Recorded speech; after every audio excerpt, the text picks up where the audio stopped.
Assalamualaikum warahmatullahi wabarakatuh. Anda rindu mendengarkan kajian-kajian dari ustadz-ustadz kita dari Aceh? Kunjungi channel YouTube Maulizul Akbar NAT. Subscribe, like, share, komen.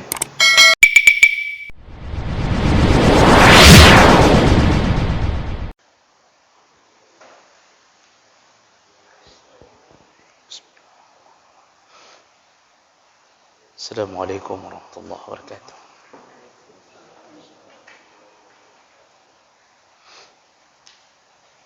Alhamdulillahirabbil alamin. Wassalatu wassalamu ala nabiyyina wa sayyidina Muhammadin wa ala alihi wa ashabihi ajma'in. Amma ba'd. Rabbi shrah li sadri wa yassir li amri wahlul 'uqdatam min lisani yafqahu qawli. Segala puji bagi Allah, kemudian salawat dan salam kepada Rasulullah, pada keluarga dan seluruh sahabat-sahabatnya. Ya Allah, muliakan insyaAllah bapak-bapak dan ibu-ibu, jemaah salat maghrib dan Aisyah. Semoga kehadiran kita tercatat di sisi Allah Subhanahu wa ta'ala. Setelah selesai kita membahas seputar masalah qadha salat yang tertinggal, malam ini kita masuk ke dalam pembahasan yaitu tentang salatul jamaah wa ahkamuha. Kita mulai membahas seputar tentang salat jamaah dan hukum-hukum tentang hal-hal atau perkara-perkara dalam salat jamaah. Ini pembahasan yang panjang. Nanti akan berbincang tentang salat jamaah itu sendiri, kemudian tentang imam, tentang makmum,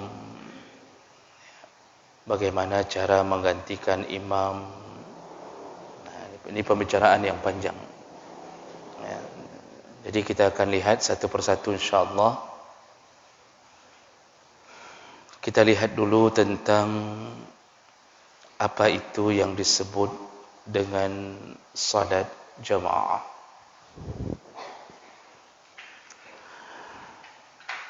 Al-jama'atu hiya al-irtibat al-hasil baina salatil imam wal ma'mum. Salat jamaah itu adalah sebuah ikatan dalam salat yang terjadi antara imam dan makmum. Dan Islam mensyariatkan salat jamaah terutama pada waktu salat yang 5.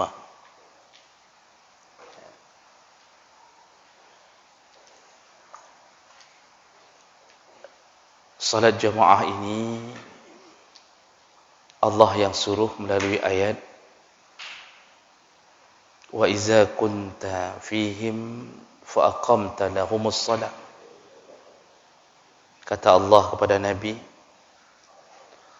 Muhammad, kalau engkau berada di tengah-tengah sahabatmu, maka dirikanlah salat bersama mereka. Arti Allah menyuruh mendirikan salat bersama sahabat. An-Nisa ayat 102. Amara Allah bil jamaah fi halatil khauf asna'il jihad. Itu ayat itu juga menyuruh salat termasuk dalam keadaan takut ketika berjihad. Jadi dalam medan perang pun keadaan tidak terlalu aman, tetap disuruh salat berjamaah. Kalau dalam keadaan tidak terlalu aman, dianjurkan berjamaah, apalagi dalam keadaan aman.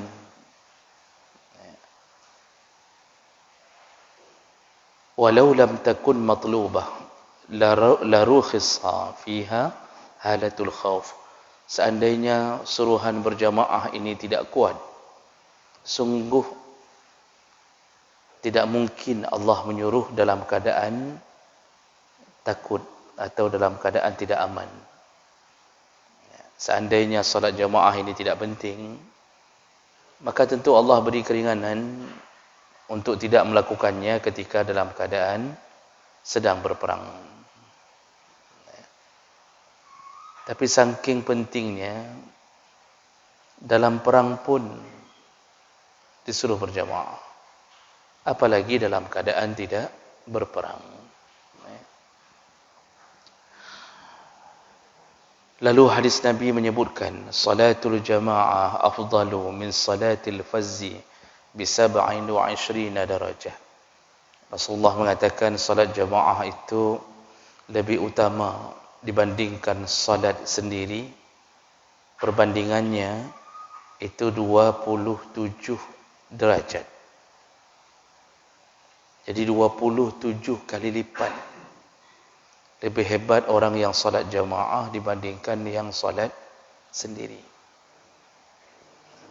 Jauh sekali, memang Allah, jauh sekali. Kita yang 2 kali lipat saja kita tidak mau terima. Kalau ada orang yang gajinya 2 kali lipat dibandingkan kita. Sama-sama manusia, sama-sama makan makanan yang sama, kenapa gaji dia bisa 2 kali lipat? Kerja di kantor yang sama. Oh, karena jabatannya 2 kali lipat saja menimbulkan kecemburuan. Kita gaji 1,5 juta. Ada rekan kita gajinya 3 juta. Itu saja menimbulkan kecemburuan. Kalau itu kita tidak bisa terima, bagaimana kita hari ini bisa terima ketika gajinya 27 kali lipat dibanding yang salat sendiri? Berapa gajimu? 1 juta. Salat sendiri di rumah. Berapa gajimu? 27 juta. Hanya dengan melangkah ke masjid. Kan jauh sekali. Jadi bukan 2 kali lipat, bukan 3 kali lipat, 27 kali lipat. Perbandingan pahala dan derajat orang yang salat berjamaah dibanding orang yang salat sendiri.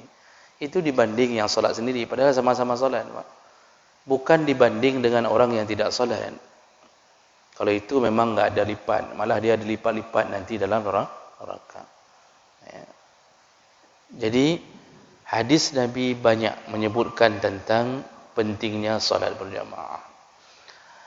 Lalu kemudian juga ijma' para sahabat, ijma' semua para ulama selain sahabat juga mengatakan tentang pentingnya salat berjamaah.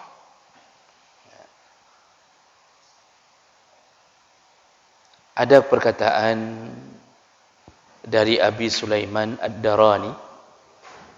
Beliau mengatakan, ini salah seorang tabi'in, mengatakan la yufawwitu ahadun salatal jamaah. Tidak akan seseorang meninggalkan salat jamaahnya illa bizambin aznabahu, kecuali karena dosa yang pernah dia lakukan. Tidak mungkin orang mau meninggalkan salat jamaah kecuali karena ada maksiat yang dia lakukan yang membuat dia malas berjamaah. Ini mau dibilang apa?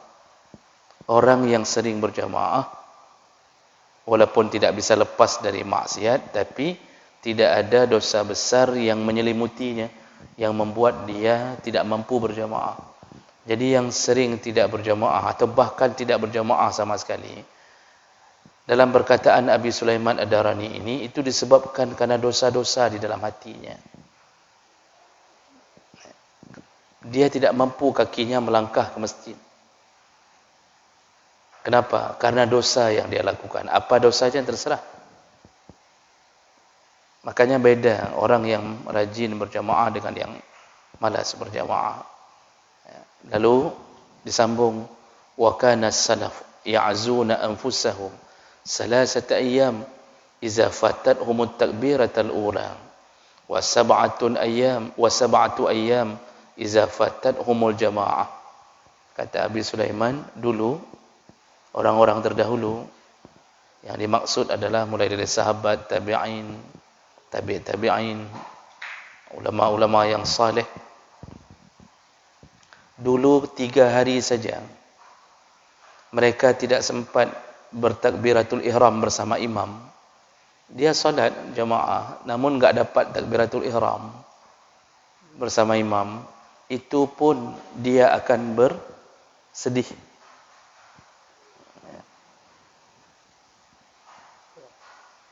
Dan mereka bersedihnya selama 3 hari. Jadi 3 hari itu menangisi diri sendiri. Kenapa enggak bisa takbiratul ihram bersama imam? Kalau seandainya kehilangan jamaah, tadi enggak sempat takbiratul ihram, padahal masih sempat berjamaah, itu 3 hari mereka bersedih. Tapi kalau mereka meninggalkan jamaah karena sakit atau terjadi sesuatu, sab'atu ayyam, 7 hari mereka bersedih. Artinya menangisi diri sendiri, kenapa enggak sempat berjamaah. Itu sekali meninggalkan jamaah, 7 hari menangis. Sedihnya mereka, kenapa bisa tertinggal. Bisa jadi subuh, tertidur. 7 hari berkabung, menangisi diri sendiri. Itu contoh orang-orang yang dulu merindukan surga. Orangnya biasa mentang. Ada yang sudah 70 tahun tidak pernah berjamaah, bukan 7 hari, 70 tahun tidak pernah berjamaah. Ada yang belum masuk ke hatinya tentang rasa cinta kepada jamaah. Jadi kalau lewat saja, kalau dapat, ya dapat. Jadi sembahyang jamaah 3 gehana. Jadi begitu-begitu saja, tidak terlalu menancap di hatinya cinta untuk jamaah. Baik, itu contoh begitu kuatnya amalan salat berjamaah di masa lalu. Lalu Rasulullah sallallahu alaihi wasallam menyebutkan kelebihan orang yang berjamaah itu banyak. Di antaranya hadis Nabi dari Ibnu Mas'ud radhiyallahu anhu qala, Rasulullah berkata, "Man sarrahu ayyalqa Allah taala ghadan muslima," barang siapa yang ingin bertemu dengan Allah dalam keadaan muslim, artinya dia selamat, dia akan dimasukkan surga, falyuhafidh ala haula'is salawat. Yang ingin bertemu Allah dalam keadaan Islam, maka jagalah salat yang 5 waktu, haitsu yunadi bihinna, yaitu salatlah di tempat dipanggilnya salat itu. Artinya di masjid, disuruh salat ke masjid. Fa inna Allah Ta'ala syarra'a li nabiyikum sunanal huda. Karena Allah telah mensyariatkan kepada nabi kalian petunjuk-petunjuk, wa annahunna min sunanil huda, dan salat jamaah itu salah satu petunjuk yang paling kuat dari Allah. Walau annakum sallaitum fi buyutikum kama yusalli hadzal mutakhallif fi baitihi la taraktum sunnata nabiyikum. Seandainya kalian membiasakan diri salat sendiri di rumah-rumah kalian, kata Rasulullah, seandainya kalian membiasakan diri salat sendiri di rumah-rumah kalian, la taraktum sunnata nabiyikum, kalian telah meninggalkan sunnah-sunnah nabi kalian. Artinya berarti kita tidak dapat petunjuk lagi kalau sudah meninggalkan salat jamaah, lalu kita salat di rumah. Padahal salat itu pun Nabi mengatakan kalau sudah terbiasa salat di rumah, berarti kita telah meninggalkan petunjuk-petunjuk dari Allah dan Nabi. Ya. Walau taraktum sunnata nabiyikum la dhalaltum. Dan kalau kalian sudah meninggalkan sunnah dari Nabi kalian, la dhalalatum. Nanti engkau akan tersesat, kata Rasulullah. Wa ma min rajulin yatatahhar fayuhsinut tahur. Seseorang yang berwuduk dengan baik, summa ya'midu ila masjidin min hazihil masajid, lalu dia menuju ke masjid-masjid untuk salat berjamaah, illa kataballahu lahu bikulli khutwatin yakhtuha hasanah. Setiap langkah yang dia langkah dari rumahnya, maka mendapatkan satu kebaikan. Satu langkah, satu kebaikan. Kita melangkah dari ujung rumah kita, Pak, dari rumah kita di ujung ke Menasah ini contohnya. Itu berapa langkah? Itu kan banyak sekali, ratusan langkah. Berarti orang yang mau pergi solat jamaah, setiap langkahnya satu kebaikan, langkah satu kebaikan. Kanan bergerak satu, kiri bergerak satu. Itu kelebihan yang diberi oleh Allah. Wa yarfa'uhu biha darajah. Satu langkah mengangkat derajat. Wa yuhuttu anhu sayyi'ah. Lalu dihapuskan satu keburukan. Satu langkah satu keburukan. Dihapuskan oleh Allah dari yang tercatat. Walaqad ra'aitana wa ma yatakhallaf anha illa munafiq ma'lumun nifaq. Orang yang tidak suka berjamaah, maka dia telah tergolong golongan munafik. Artinya yang tidak suka berjamaah telah jatuh ke dalam kemunafikan, ma'lumun nifaq, betul-betul telah menempel kemunafikannya. Ya. Jadi ini salah satu hadis yang menyebutkan pentingnya berjamaah, sampai Rasulullah menyebutkan kalau sering tidak berjamaah atau tidak suka berjamaah sembahyangna, tapi hana di masjid, maka dia telah tergolong, telah masuk ke dalam hatinya kemunafikan. Nah, ini yang paling berbahaya. Makanya panggilan berjamaah itu hanya dipenuhi oleh orang-orang yang terhindar dari kemunafikan. Orang munafik jangankan salat berjamaah, salat saja berat. Wa iza qamu ila shalah qamu kusala. Orang munafik itu salat, namun salatnya kusala, dalam keadaan malas. Dalam keadaan malas. Kalau salat saja malas, apalagi berjamaah. Dan orang munafik di antara semua salat yang paling berat adalah salatul isya wa salatul subhi. Salat isya dan salat subuh. Paling berat bagi orang munafik untuk melakukan salat isya dan subuh. Nah, jadi Bapak Ibu yang Allah muliakan, maka selamatlah kita. Mudah-mudahan istiqamah ketika begitu ringannya kita melakukan jamaah. Asal sudah bunyi azan, kenapa kaki kita begitu mudah datang? Hati kita terketuk dah azan. Mudah, tidak ada beratnya kita panggil anak-anak ke masjid. Ini salah satu hidayah yang Allah beri. Mudah-mudahan bisa istiqamah sampai meninggal dunia. Jagalah salat jamaah. Ya. Dalam hadis lain Rasulullah menyebutkan basyiril masya'ina fid dulam ilal masajid.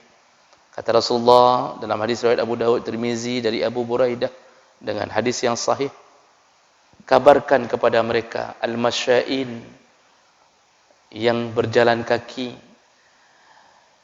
fid dulam, dalam kegelapan, ilal masajid, menuju ke masjid-masjid. Kita ini salat gelap, salat dalam kegelapan, kan salat subuh, isya, maghrib belum terlalu gelap. Maksudnya yang sering salat isya dan subuh saja berjamaah ke masjid, kata Rasulullah, basyir, kabarkan berita gembira kepada mereka.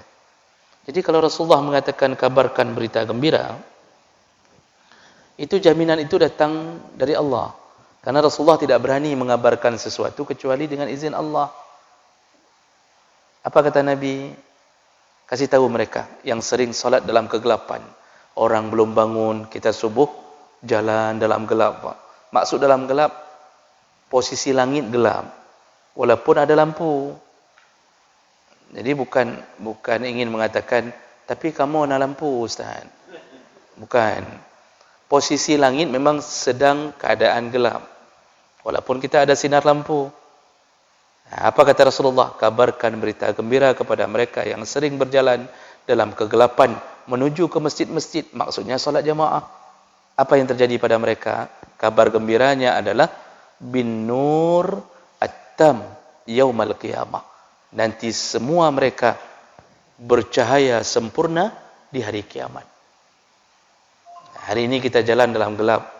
Nanti hari kiamat keluar cahaya sempurna dari orang-orang yang menegakkan salat jamaah di dalam kegelapan. Ini janji Nabi.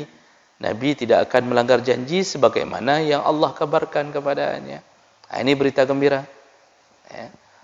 Jadi salat berjamaah itu benar-benar diutamakan sampai Nabi menyebutkan seandainya seseorang tahu tentang keutamaan melakukan jamaah fil atamah was subhi, seandainya seseorang tahu melakukan jamaah, besarnya pahala melakukan jamaah di salat isya dan salat subuh, la atauhuma walau habwan, maka mereka pasti mendatangi masjid itu walaupun merangkak. Pasti mereka mendatangi masjid itu walaupun merangkak. Seandainya mereka tahu betapa besarnya pahala orang yang melakukan salat jamaah, terutama di waktu yang sulit. Isya sama subuh itu waktu paling sulit. Kenapa? Karena subuh kita ini sering tidak mampu melawan kenyamanan tidur. Isya sering kita tidak mampu melawan kelelahan setelah bekerja. Makanya orang yang pulang maghrib, setelah solat maghrib pulang menuju ke rumah makan, itu habis makan kadang-kadang nggak mampu balik lagi isya. Apalagi sudah putar Trans TV, ada film tertentu, hanya balik lagi isya. Salat maghrib, habis salat maghrib 7:30 pertandingan AFF. Walaupun dia tahu akan kalah, tapi tetap dia tidak akan salat isya. Berat. Tapi ada orang yang Masya Allah, ini kan dunia. Begitu bunyi azan isya, dia tinggalkan bola itu, lalu dia balik salat isya. Disitulah Allah melihat istiqamah atau tidak. Jadi ada orang anggap remeh. Biasanya berjamaah, begitu ada momen tertentu seperti pertandingan, dia enggak datang untuk salat isya berjamaah. Karena takut ketinggalan di sana. Padahal di sini Allah siapkan hadiah-hadiah terbesar. Jadi makanya Nabi mengatakan seandainya mereka tahu, mereka pasti mendatangi salat ke masjid walau habwan, walaupun merangkak. Walaupun merangkak, kata Rasulullah. Bahasa seandainya mereka tahu, berarti ada sesuatu yang kita tidak sampai pengetahuan kita. Apa dia? Keindahan surga Allah itu enggak sampai ke dalam pikiran kita. Rasulullah sudah lihat surga. Makanya Rasulullah mengatakan menyodinging surga, seakan-akan bahasa Nabi mengatakan seandainya mereka melihat surga, dari rumahnya mereka merangkak keluar menuju ke masjid. Seandainya mereka sudah lihat surga. Kita jangankan lihat surga, Pak. Diberi BLT saja merangkak dari rumah, Pak. Itu baru BLT. Padahal baru merempok saja 600,000 sebulan contohnya. Merangkak, kejar-kejaran untuk mendapatkannya. 600,000 dapat, hari ini dapat, besok habis, selesai. Allah siapkan keindahan, kita tidak mau datang. Maka rugilah mereka yang salat sendiri di rumah, walaupun dia salat, tetapi bukan itu tuntunan Nabi yang sebenarnya. Tetap orang berjamaah yang diberitakan kabar gembira oleh Rasulullah sallallahu alaihi wasallam. Jadi ini bicara tentang mukaddimah pentingnya salat berjamaah. Nanti untuk perempuan ada bab khusus. Jadi perempuan boleh solat berjamaah, namun kalau seandainya tidak ada pengajian, tidak ada yang bersambungan antara solat dengan majlis ilmu, maka lebih diutamakan untuk solat di rumahnya. Ada perempuan yang bertanya, kami yang solat di rumah, berarti kami enggak dapat pahala 27 derajat. Ya. Karena yang laki lah yang dapat ke masjid, kami enggak dapat. Itu harus lihat kembali ke hadis-hadis Nabi. Perempuan itu lebih utama solat di rumahnya daripada di masjid. Tapi tidak boleh melarang perempuan ke masjid. Apalagi seperti begini, ada bersambungan dengan majlis ilmu. Itu baik. Jadi kita dapat salatnya, dapat ilmunya. Namun yang perlu dipahami, perempuan salat di rumah itu lebih besar pahalanya daripada laki-laki salat di masjid. Karena kata Rasulullah, perempuan salat di dalam ruangan di sudut rumahnya, ruangan kecil, itu lebih utama daripada salatnya di ruang tamunya. Salatnya di ruang tamunya lebih utama daripada salat di depan pintu rumahnya. Salatnya di depan pintu rumahnya lebih utama daripada salat di masjidnya. Laki-laki disuruh ke masjid, perempuan fadilahnya lebih besar kalau salat di rumah. Karena perempuan bersangkut paut dengan kemuliaan dan kehormatan seorang perempuan. Beda dengan kita laki-laki, Pak. Kita salat jamaah enggak ada yang ganggu. Enggak ada pun yang perli-perli, ya, yang klekson-klekson. Mungkin kalau di Thailand banyak yang klekson, ya. Mencong-mencong Thailand gitu klekson. Tapi kalau kita salat mau berjalan berlenggak-lenggok atau tidak, enggak ada yang ganggu. Tapi perempuan kemungkinan diganggu ada. Apalagi yang masih menarik. Ya, artinya tidak terlalu tua, masih menarik. Itu banyak yang ganggu. Disitulah timbul fitnah. Nah, jadi perempuan punya bab berbeda dalam urusan salat berjamaah. Namun kalau dia salat berjamaah, itu juga mendapat pahala seperti laki-laki, 27 derajat. Nah. Baik. Apa manfaat kita salat berjamaah? Di antaranya tahqiq at-ta'alluf wat-ta'aruf wat-ta'awud bainal muslimin. Dengan salat berjamaah timbulnya ta'alluf, ikatan hati. Kita Pak dengan sesama yang salat sering di masjid, itu timbul ikatan hati. Begitu kita dengar beliau musibah, so sakit, fulan, kawan kita yang sering berjamaah, berbeda Pak penanganannya, reaksi kita berbeda. Oh mak bapak fulan sakit, udah enggak nampak lagi jamaah dalam berapa hari. Itu kita kunjung, kita memfakat-fakat, isi amplopnya saja pun beda. Kalau ditanya siapa sakit, fulan, siapa fulan? Oh nah bak ujung tinggal hantar sembahyang jamaah api. Tidak pernah pun nampak di menasah. Misal tidak pernah berjamaah. Apa reaksi hati kita? Oh, ya sudahlah biar aja. Kita tunggu saja kabar innalillah baru kita datang. Ikatan hati beda Pak. Dengan sesama kita yang solat jamaah beda. Ya, kita lebih terasa ikatan hatinya. Ya. Dia musibah kita datangi, dia mengundang kita, kita seakan-akan berat untuk tidak memenuhi undangannya. Ketemu di jalan pun berbeda. Senyuman kita berbeda. Itu dengan orang yang sering salat berjamaah. Walaupun kita tidak sering tahu nama, tapi begitu bertemu berbeda. Kemudian terciptanya ta'aruf, saling berkenalan. Ada orang sewa rumah baru, langsung nampak ke masjid, ke menasah. Itu kita sudah mulai penasaran, soalnya Pak tinggal. Oh rupanya sewa rumah baru. Lama-lama tidak, itu kita kenal namanya, tanya nama, tinggal di mana, terjadilah saling berkenalan akibat salat berjamaah. Kemudian at-ta'awun, terjadinya tolong menolong akibat salat berjamaah. Ya juga begitu, ketika ada walimah dilakukan oleh salah seorang yang ahli jamaah, maka semua yang salat berjamaah, acara di mana Bapak fulan, ya sudah kita datang, kita tolong. Berbeda dengan mereka yang tidak pernah nampak. Enggak pernah nampak di menasah, enggak pernah bergabung-gabung. Itu buat acara terpaksa urusannya sendiri-sendiri. Untung ada catering. Kalau nggak ada catering, kadang-kadang Pak bingung geroy. Yang datang nggak ada, orang kenal dia pun enggak. Nah, ini salah satu efek baik daripada berjamaah. Nah, kemudian gharsu usulil mahabbah wal waddi fi qulubihim. Terciptalah mahabbah, saling cinta dengan orang yang saling berjamaah. Jadi sesama saudara muslim paling kuat ikatannya sesama yang berjamaah.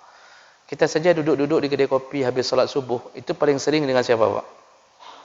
Dengan sesama jemaah subuh. Pernah kita ajak orang yang duduk yang tidak solat Jumatnya, nyo alus semayang lum, nanti habis solat saya ketok pintu ya, kita kopi ya. Enggak mau kita ketok pintu orang yang tidak solat subuh bersama. Tapi dengan sesama yang solat subuh bersama, Pak, pulang, udah kita kopi. Nanti yang bayar kalian. Misal begitu. Jadi ini tercipta, Pak, tercipta rasa cinta. Duduk senyum bersama dan segala macam sekali manfaat salat berjamaah. Di salah satu tempat di Lombok, saya dapat cerita dari yang pernah bekerja. Daerah apa namanya? Entah Sumbawa katanya. Sumbawa di Lombok, betul? Betul ya, Bapak? Ini yang cerita orang yang pernah ditugaskan ke sana, Pak, langsung cerita ke saya. Itu kalau ada penduduk yang tidak solat berjamaah, Lombok kan bagus Islamnya, Pak. NTB itu bagus Islamnya. Ya. Mungkin beberapa sisi kalah kita, Pak. Ketaatan. Ya. Kalau ada yang tidak solat berjamaah, itu dijemput sama orang masjid, Pak. Cara jemputnya, didatangi rame-rame setelah solat, itu satu masjid datang ke rumah dia semua. Bawa kuih, bawa gula, dibawa. Ya. Kemudian di situ mereka silaturahim pertama bagi yang enggak pernah berjamaah.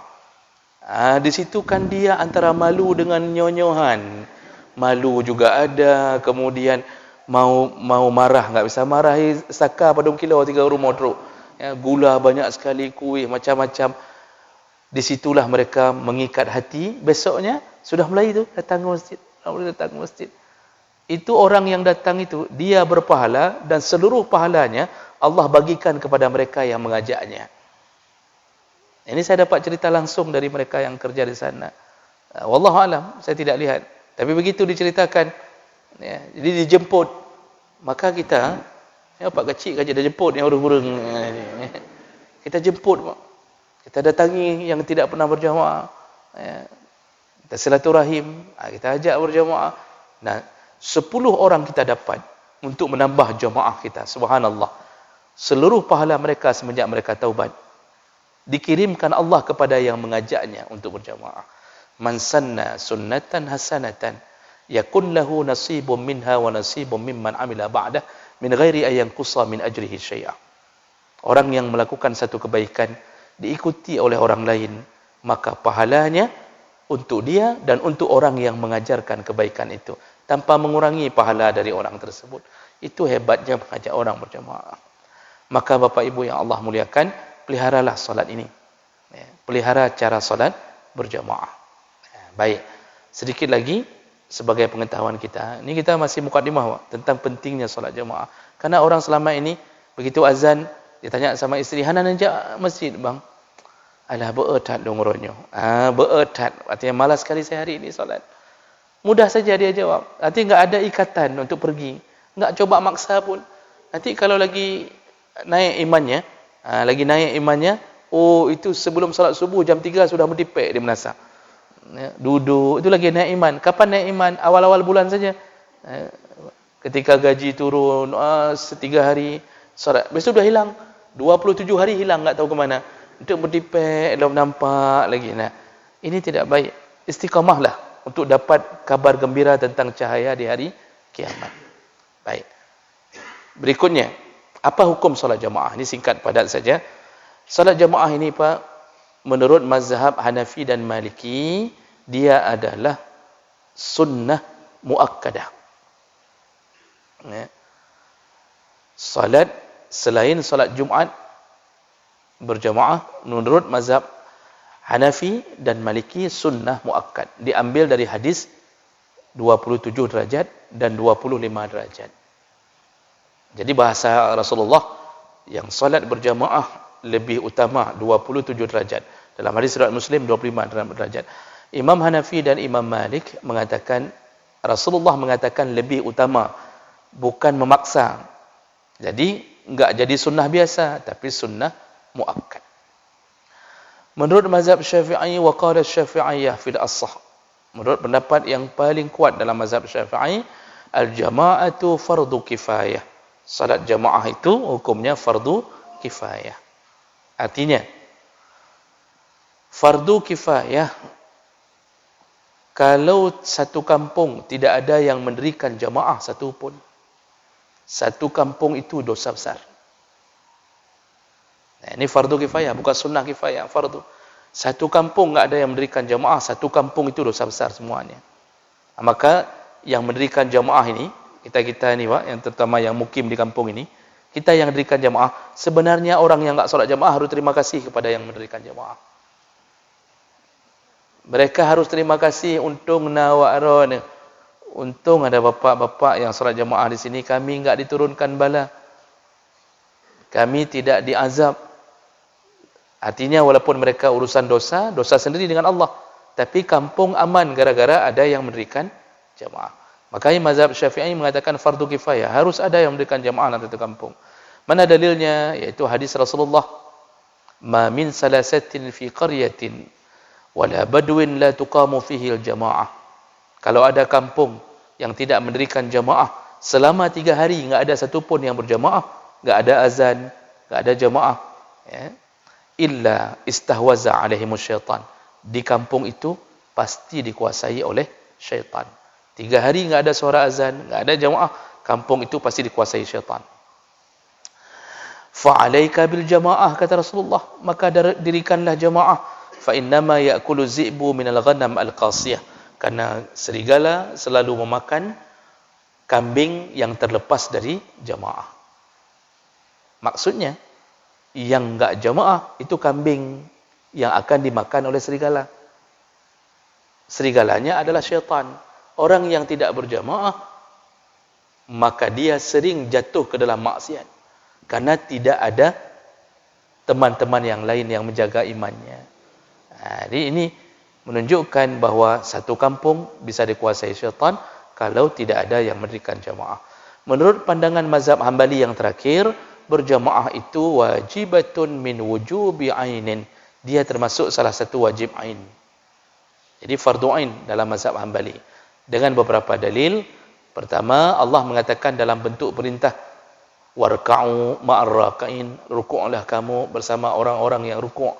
Lalu ada beberapa hadis yang menyebutkan tentang, ya, kata Rasulullah, wallazi nafsi biyadihi, demi jiwaku di tangan Allah, laqad hammamtu an amura bihattabin la yahtatib. Seandainya, ya, ada orang yang boleh menggantikan Rasulullah menjadi imam, kukumpulkan kayu bakar, summa amara bis salat fayu'zanu lahu, summa amara rajulan fayaumun nas, summa ukhalifu ila rijalin la yashhaduna as-salah fa uharriku alaihim buyutahum. Kata Rasulullah, seandainya ada seseorang boleh menggantikanku menjadi imam, maka kukumpulkan kayu bakar, ku bakar semua rumah-rumah yang tidak mau mendirikan jamaah. Itu keinginan Rasulullah. Tapi karena enggak ada yang bisa menggantikan beliau untuk jadi imam, beliau enggak sempat melakukan itu. Jadi maksudnya, seakan-akan Rasulullah ingin mengatakan, yang kutut mandum, yang rumah-rumah hana sembahyang jamaah, yang kutut mandum, kata Rasulullah.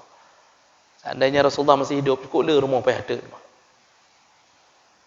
Jadi, ini bentuk kemarahan Rasulullah. Diambil dalil, Rasulullah marah kalau tidak salat jamaah. Lalu juga ada hadis dari seorang yang buta. Ada yang mengatakan, ini Ibnu Ummi Maktum bertanya ke Rasulullah, ya Rasulullah, bolehkah aku tidak salat di masjid? Karena aku buta, tidak ada yang menuntunku. Rasulullah mengatakan boleh pertama. Lalu kemudian dipanggil lagi. Kata Rasulullah, fahal tasma'un nida? Terdengar enggak suara azan ke telingamu? Faqala na'am. Terdengar ya Rasulullah. Qal fa'ajib. Kalau begitu wajib kamu ke masjid walaupun buta. Orang buta saja kalau terdengar azan wajib ke masjid. Apalagi kita yang terbelut ini. Nah, di sini Imam Hambali mengatakan wajib jamaah fardu ain, berdosa yang tidak berjamaah. Kita yang bermazhab Syafi'i fardu kifayah. Maksud fardu kifayah, jangan sampai dalam satu kampung tidak ada yang berjamaah. Nah, jadi pahalanya sangat-sangat besar, ya. Sekurang-kurangnya jamaah adalah 2 orang, imam wa ma'mum. Walau ma'as sabiyyin, walaupun bersama anak yang belum baligh, sudah boleh jadi makmum inda Syafi'iyah wal Hanafiyah, berdasarkan mazhab Syafi'i dan Hanafi. Ini imam, lain enggak ada orang, zuhur enggak ada orang, misal semuanya kerja. Ada satu anak umur 8 tahun atau 10 tahun belum baligh. Dia jadi makmum, sahkah jamaah itu? Menurut mazhab Syafi'i dan Hanafi sah. Karena baligh bukan syarat sah salat. Baligh itu syarat wajib salat. Walaupun belum baligh, kalau salatnya sudah bagus, sah. Ya. Jadi menurut Syafi'i dan Hanafi sah walaupun bersama seorang anak-anak makmumnya. Wala tan'aqidul jamaah ma'a sabiyyin mumayyiz 'inda al-Malikiyah wal Hanabilah. Namun menurut mazhab Maliki dan Hambali itu tidak sah, harus yang sudah baligh. Ya, harus yang sudah baligh baru disebut berjamaah. Nah, baik. Itu pengetahuan awal kita tentang salat berjamaah. Banyak sekali masalah tentang ini, Pak. Nanti satu persatu kita kupas dari satu malam ke malam yang lain. Selengkapnya masalah nanti kita sambung di pertemuan yang akan datang.